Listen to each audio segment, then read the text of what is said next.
بالله من الشيطان الرجيم بسم الله الرحمن الرحيم ربا دمنا جنيا كلا كنا كننتولا نميمو كرفلي لاو هذا ما نسوق دمناو ما هم يبارو لا حرمونك هذا ما نكانم بلو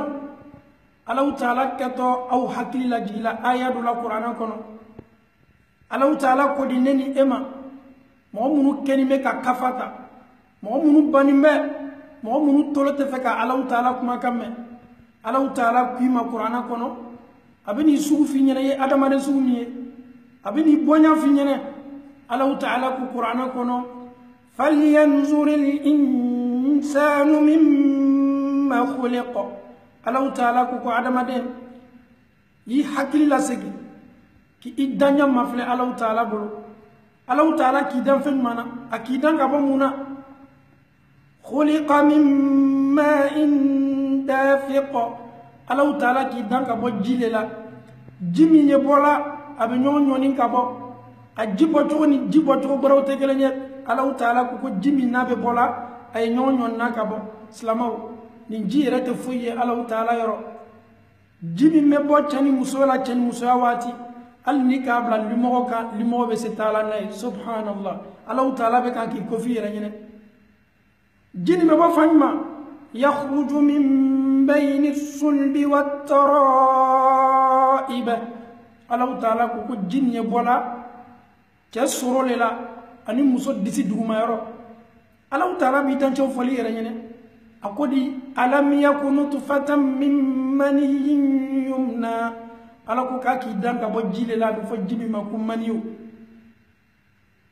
thumma kana alaqatan fa khalaqa fa sawwa Allah Ta'ala ko kaka jiwle taka yelema kaka dolkuru ko fe akaka sogokuru ko fe Allah Ta'ala ka seni bolo bala salamaw Allah Ta'ala ko jibi me bo tesurula ani muso disi duma إنه على رجعه لقادر الله تعالى كونني إما ما سامي كداني سوني لابر إليك سياكو الله تعالى لكتو إلا كونا إكتول لا الله تعالى لنياكو جلمون كلاو باردو كلاو منو يا فلو يركونو كون كتو شانجلا أنا تون كتو شانجلا تمارو نمبولا يجيلا الله تعالى كي دانتو في يرين الله تعالى بانا كويما قرانا كونو ولقد صرفنا في هذا القرآن من كل مثل وكان الإنسان أكثر شيء جدلا على كلني إما كاكا كما كان بفنني إن القرآن كنا مثاليتي أما مثالية ميرانني إلى القرآن كنا ما الله تعالى كوني مبلا جنين كفه ibe adamaden soro li hala subu mana abe sosoli ke ala kola ni qur'ana kuma kan kalana a chaye ni kuma kan ye katoy a wati bandi ne be fala a bi mamlani namena subhanallah aksara shay'in jadala ala ku kita adamaden soro nyasi ma fo sosoli ba ka sosoli ke ala kola ni kuma fala ina ko ala la nu ye wuyawle subhanallah salamaw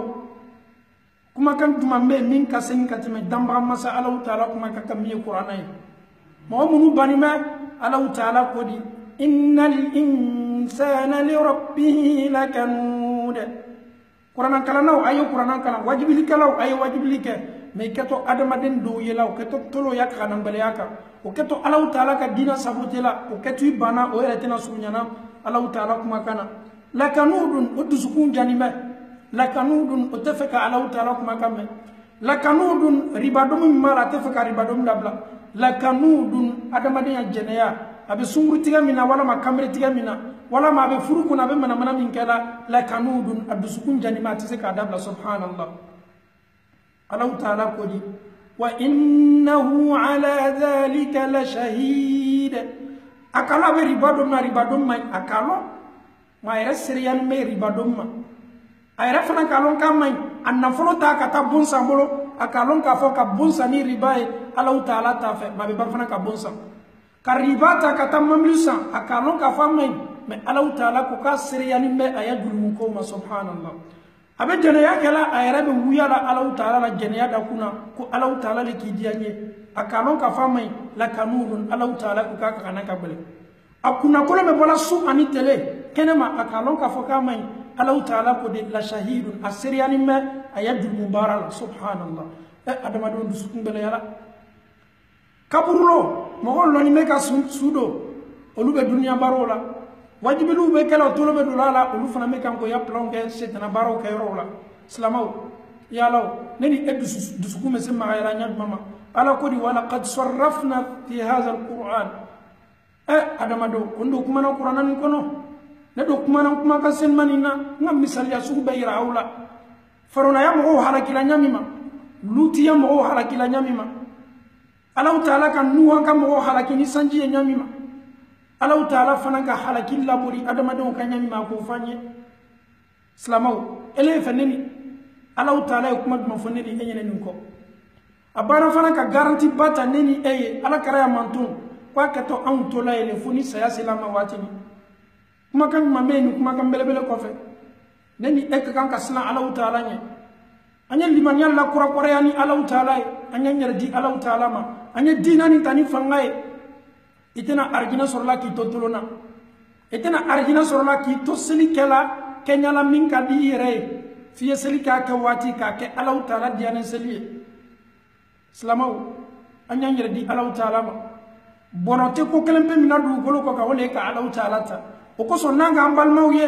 minnu kɛni bɛ ka duniya ta k'a sigi o kundɔnni ye minnu yɛrɛ kɛni bɛ ka politiki ta k'a kɛ o kundɔnni ye i b'a ye ale ya miiriya bɛɛ ye politiki i tuguni bɛ mɔgɔ min kɔ a m'i lɔn wallahi i tuguni bɛ président min kɔ kiyama lɔ a kɛtɔ borili ɲɛ a tɛ si a yɛrɛ masa a yɛrɛ kun jɔrɔla kuma tɛ k'ele jɔrɔ subhanallah bɔnɛ tɛ ko kelen pe min na o le ye ka Alahu Taala ta ka diina nin lɔn ka silamɛya di e yɛrɛ ye ka Alakira kanu ka silamɛya ɲɛɲini ka limaniya ko ɲuman di an bɛɛ lajɛlen ma Ala m'o kɛla aqulu hadha alqawlu wastaghfirullaha li wa lakum wa li sa'iril muslimina min kulli dhanbin fastaghfiruhu innahu huwal ghafurur rahim